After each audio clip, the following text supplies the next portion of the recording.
তারিক জামিল বললেন যে আমি একজন নায়িকার সাথে সাক্ষাৎ করেছি এবং এই নায়িকাটা অনেক বড় পপুলার একজন নায়িকা, অনেক অনেক অনেক ফেমাস, ওয়ার্ল্ড ফেমাস হিরোইন।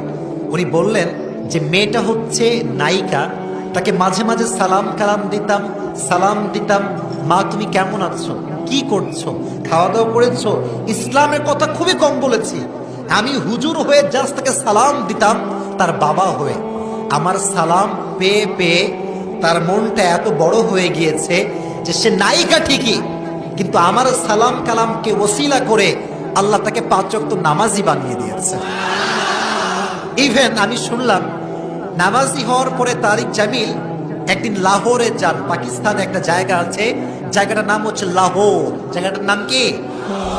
তো মেয়েটা লাহোরে থাকে। দেখেন যুবক ভাইরা, আমি বলছি একটা উদ্দেশ্য আছে যে আমরা হুজুরা কতটা ন্যারো মাইন্ডেড এবং তারা কতটা ব্রড মাইন্ডেড।